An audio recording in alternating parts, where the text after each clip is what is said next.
Hello YouTube, and welcome once again to NaviSim101. In this video, we'll be taking a look into VATSIM.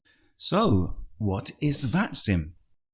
Well, VATSIM is a virtual airline traffic simulation network, and it was founded in 2001, so wow, looking about 20 years.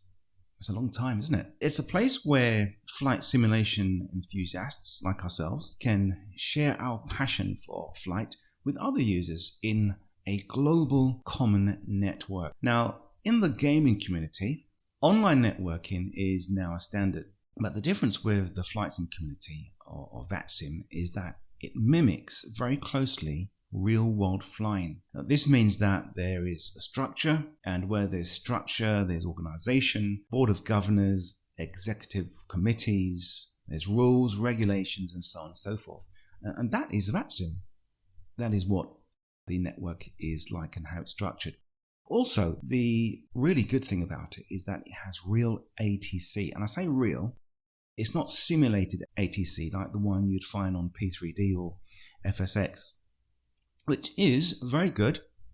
I would say it's a very, very good training tool for the VATSIM network. But VATSIM has real air traffic control, real people who are also using the online network as well as air traffic controllers. And being as such, it governs the airspace around the airport. So if you think about Flight Aware, for example, now this is the real world. Obviously, these pilots have to fly according to the rules, according to the regulations. You know, it's for everybody's safety. And VATSIM mimics that as well, as much as it can. Along with ATC, you have airspace, and VATSIM as well goes by pretty much by these airspaces that you see here on Sky Vector map. So this image here is a VATSIM map of VATSIM, should I say.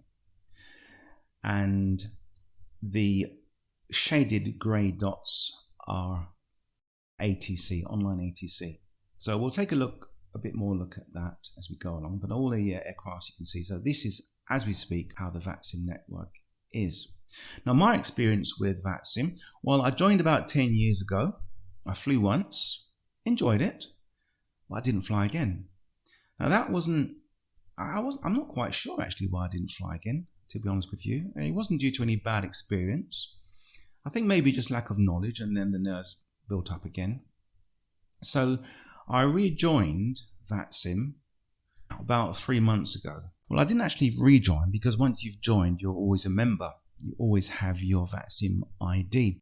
But what happens when you don't fly for a long time, your account becomes inactive. So all you have to do is just go to the system admin pages and reactivate your account, and you're back on. As simple as that. And I must admit that I found it very nerve-wracking. I hovered over the Submit VFR Flight Plan button in the software client for a while, and then I just clicked on it and went through the routine and did my first flight, and it was really enjoyable.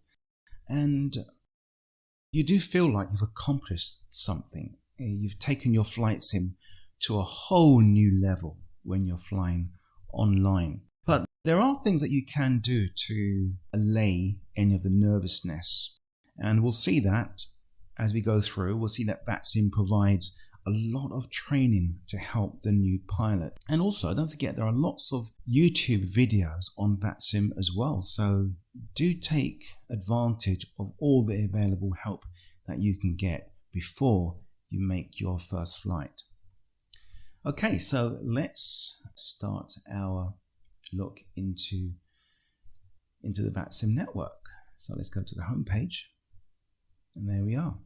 So here is the VATSIM homepage, and you can see along the top menu there's the opportunity to join VATSIM as a pilot or as ATC. Now if you choose to join as ATC, you'll see that there is a structure of training called controller ratings. And when you do start, you'll be termed an S1, which is a student one, and an S2 tower controller, and you'll be controlling delivery or ground or tower, and also approach, departure from student 3. And then above that you'll have C1 and C3, which come under the CTR, which we'll have a look at very shortly. So do remember these letters here, because when you actually log on as a client and you see which controllers are on, it's good to know if what level they're at, whether they're student or whether they've actually progressed to the top of the training structure. Okay, so going back to where we were, we click on join here and it brings us to this page, useful documents. Now, one of the first things that we should do is try and familiarize ourselves with the use agreements, the code of conduct, and just have a read through the privacy policy as well. So use agreement, well, it's just about the use of VATSIM services, connecting to the network, and so on and so forth. Okay, and going back, code of conduct. Okay, some useful information for us here. So one of the things that they require is that you log on with your real name, or you sign up with your real name, your full name. Okay, so don't be afraid to give your full name. No sort of like pet names or things like that your friends might call you, but your full name. And also, if we just move down to pilot's conduct. Now, one of the big no-nos on the VATSIM network is this one, B1. A pilot shall not connect to the VATSIM network on a runway or taxiway. That is a big no-no, because imagine if, say, someone is just completing an 8-hour flight across the Atlantic, and all of a sudden an aircraft appears at the threshold of the runway. That is going to reset both simulators, so very important. Always connect on a stand. Now, moving down, we come to, B2 is quite important as well. Not pausing your aircraft while in the air. That's a no-no as well. Looking down to B6, one thing that we don't do is declare a hijack by any method, or we don't use transponder code 7500. But besides that, here's controller conduct as well, so they have guidelines to govern them as well. Okay, so do pay attention to this. As a pilot, we'll need to understand delivery, ground, tower, departure, approach, control center, and FSS. So we'll have a look at that soon. So that being that, then we can go ahead and click the sign up page. Now, this sign up page is completely new. I've just seen this today as at recording, and you can see here it says I have read and accept code of regulations, code of conduct, and user agreement. All right, now the code of regulations is a PDF file, quite a long PDF file. If you look on the right hand side here at the scroll bar, you can see just how long it is. So we've done sign up, and now we are going to the getting started page. So let's click on that, and here we are. Okay, so we have done number one, we've joined the VATSIM network, and number two is to familiarize yourself with the basics. So we'll do that. We'll go to the Pilot Resource Center and VATSIM Basics, and this one here, expectations and requirements for pilots. And there you can see it gives you just bullet pointed instructions as to how we need to operate the network, understand the network, and the very things we need to just try and familiarize ourselves with. So it'll be good to read through that document entirely. And if we just go back a page and we go to general lessons and VFR specific lessons and understanding the VFR airport pattern. So I would suggest that rather than jumping to A320 Airbus and trying to fly from A to B, some people have done and haven't been very successful. It's caused a lot of problems with ATC becoming very frustrated and the pilot becoming frustrated. Why not start from small? Why not find a quiet airport, not Gatwick Airport at say 7 o'clock on a Friday evening when most people are connected to the network. Find a smaller airport with ATC, because ATC is not on all the time. That's another thing we'll speak about. And you can do what's called a VFR pattern, which comprises of this.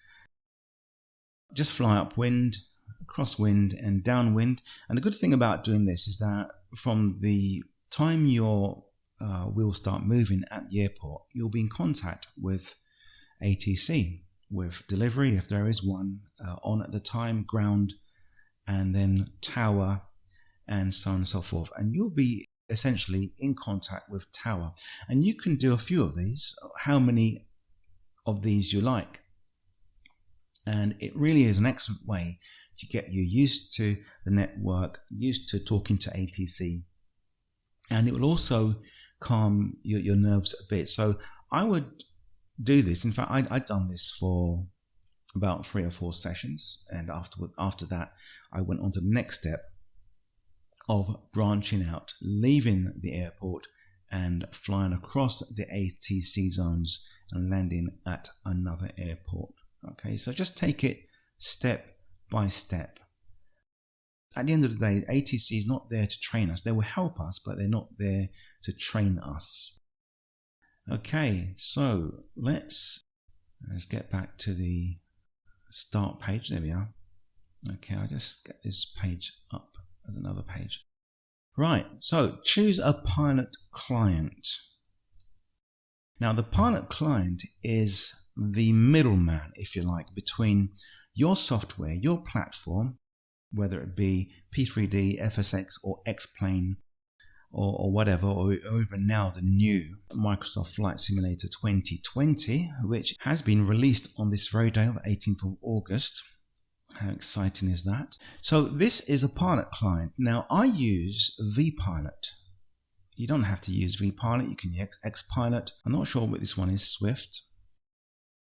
Xsquawkbox, that's a good pilot client software as well. So you can choose whichever one you want to use. So this is my one of choice, and we'll see that as the video goes through. And this basically is the middleman. Like I said, it connects your simulator with the VATSIM network. Okay, so we'll have a look at that. So download that from the link provided and get that installed. Now, next is other programs, optional programs. So we're talking about programs that let you see the network. So it mentions here VATSpy or VRoot. Now, we've already had a look at VATSIM map. So this is a map of the network as we speak. The various ATC controllers who are online. The good thing with this software is that, see, if you have a look here, the more you scroll out, the more information becomes available about who's on. When I say who, I mean the air traffic control. And if you scroll in, for example, it actually filters out information you don't want. So we only want to see information about Heathrow, Echo Golf Lima Lima. And you can see here Thomas Mills. So that's his full name, no aliases. And this is why we need to have, or VATSIM needs to have your full name. And you can see what Thomas is controlling. He's on ground and he's also ATIS as well. So you'll hear his voice. as you tune into ACES. You can also see pilots online as well, all right, within the vicinity. So the more you scroll out, so these pilots here, BAW, that's a Speedbird, British Airways 732, and you can see that person, Ryan Braithwaite. So his base is London Gatwick there. So yeah, that is handy. And also booking as well. It shows you which pilots, or not which pilots, which air traffic control have booked for what time. The handy thing about this is that, you know, if you wanted to plan your first flight, you can actually see which, if we zoom out, you can actually see which ATC is going to be online at what time. So you can say, right, 5 o'clock, I know that Bristol, for example, nice quiet airport, is going to be manned with ATC at, say, 8 o'clock this evening. And you can actually prepare your flight and go over what you need to do and prepare and log on at that time. Okay. It mentioned about vRoute. So let's just get back to the getting started page. Now, vRoute is a software that I have installed, and I'll just bring it up on the page. And there's vRoute. Now, this is paid for software, and it pretty much does a little bit extra than just a VATSIM map. So you can have, you see here, you can see ATC online, you can see which ATC have made bookings for later on. You can see all the pilots that are online at the moment. All right. And you have a map, VATSIM map. I don't really use this one. I just find it a bit awkward to use and lack of information. So it's a one-time fee, one-time payment on this one. You have it basically forever, and it works in harmony with AirAC cycles, and it will update that as it goes along.